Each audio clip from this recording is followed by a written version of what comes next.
अत्याचार, महिलाओं पे होने वाले जो क्राइम है उसमें नंबर 1 बना दिया। उसके अलावा पेट्रोल आप लोग यहाँ महंगा बेचते हैं। ये वो प्रधानमंत्री बोल रहे हैं जो 78 दिन तक एक भयावह वीडियो के आने के बाद तक मणिपुर पर चुप रहे थे। ये वो प्रधानमंत्री बोल रहे हैं जो हाथरस में गुड़िया के फूंक जाने के बाद भी चुप रहे। ये वो प्रधानमंत्री बोल रहे हैं जिन्होंने लखीमपुर के चीरहरण पे मौन धारण किया।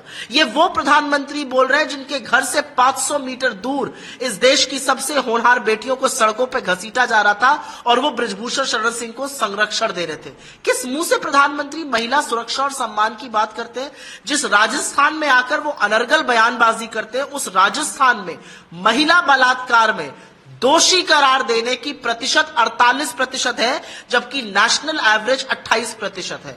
महिला अत्याचार के मामलों में दोषी करार करने की प्रतिशत 46% है, नेशनल एवरेज 26% है। तो मेरा यह मानना है कि प्रधानमंत्री अनर्गल बयानबाजी बंद कर देनी चाहिए। अपने पद की थोड़ी तो गरिमा का ध्यान रखिए। आपने मुझसे पेट्रोल पर बात करी। मोदी जी, पेट्रोल का प बोलने लायक है। 30 लाख करोड़ आपने लोगों के फ्यूल के टैक्सेस, ईंधन पर कर लगाकर आपने लोगों से मुनाफाखोरी करी है। आप राजस्थान में जब 500 रुपए पे सिलेंडर बिक रहा है, उससे प्रेरित होकर छत्तीसगढ़ और मध्य प्रदेश के अपने मैनिफेस्टो में 500 सिलेंडर की बात करते हैं।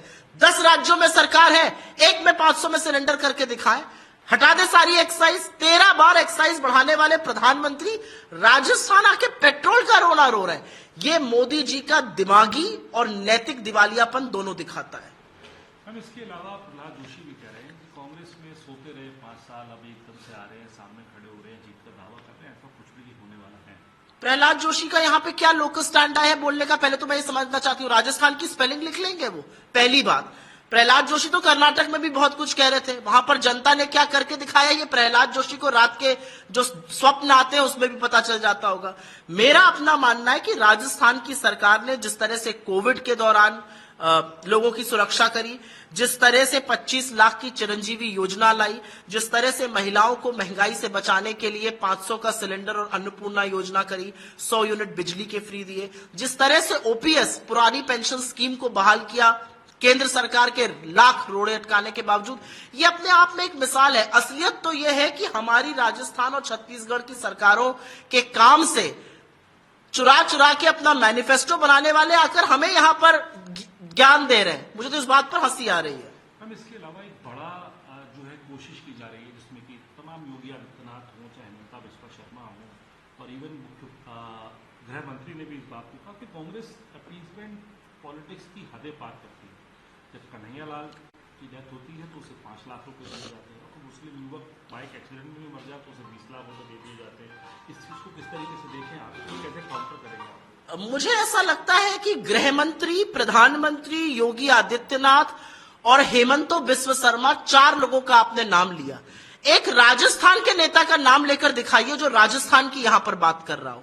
असलियत यह है कि ये झूठ के सौदागर हैं। असलियत यह है कि कन्हैयालाल हत्याकांड में जो 2 आरोपी थे 4 घंटे के अंदर गिरफ्तार हुए। कन्हैयालाल के दोनों लड़कों को सरकारी नौकरी और 50 लाख की आर्थिक मदद दी गई।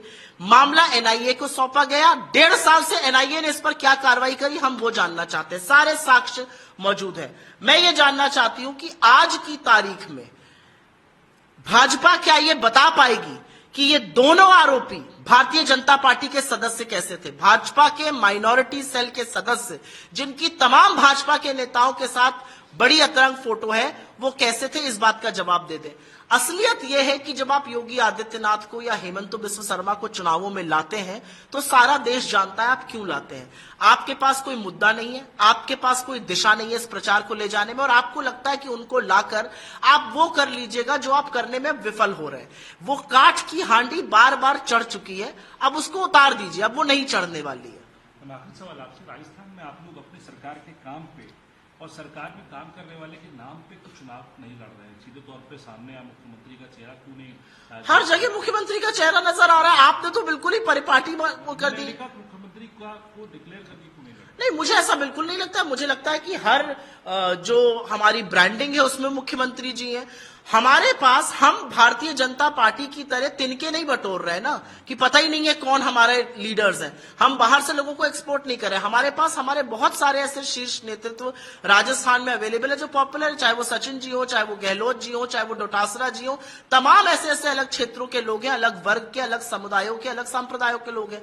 भारतीय जनता पार्टी के पास ऐसा कोई नहीं है, उस पर चर्चा ज्यादा की जानी चाहिए। हर पोस्टर पे गहलोत जी नजर आ रहे हैं, आप कह रहे हैं उनको हम आगे नहीं कर रहे हैं। आखिरी सवाल आपसे, मध्य प्रदेश में भी बीजेपी ने एक कार्ड खेला है, कार्ड और अपनी रणनीति बनाई है, वो राजस्थान में भी है कि केंद्रीय मंत्रियों को विधानसभा के उतारा गया। मध्य प्रदेश में आप देख के आए हैं, राजस्थान में भी ये रणनीति है। क्या लगता है कांग्रेस को इसके पीछे क्या मुझे लगता है मध्य प्रदेश में तो सीधी रणनीति है, एक षड्यंत्र है इन सबको घर बिठाने का। ये सब के सब चुनाव हारेंगे और फिर किस मुंह से ये केंद्र में वापस जाएंगे। तो मोदी जी ने अच्छा गेम चला है मध्य प्रदेश में, तो खास तौर से घर बिठाने के लिए। राजस्थान में जहां तक बात है, जिन लोगों को उन्होंने भेजा है चुनाव लड़ने के लिए, उनको तो पहले उनके कार्यकर्ता ही घर से नहीं निकलने दे रहे थे। अब वो थोड़ा बहुत निकल पा रहे हैं और जाके कह रहे हैं गांवों को ही खत्म कर देना है। तो मुझे ऐसा लगता है कि ये सारे जो तिकड़मबाजी मोदी जी करते हैं, ये इसलिए करते हैं क्योंकि कहीं ना कहीं अपने ही नेतृत्व को सबक सिखाना चाहते हैं, उनको एलिनेट करके उनको घर बिठाना चाहते हैं। ऐसा वो और करें, इसकी मैं ईश्वर से प्रार्थना करती हूं।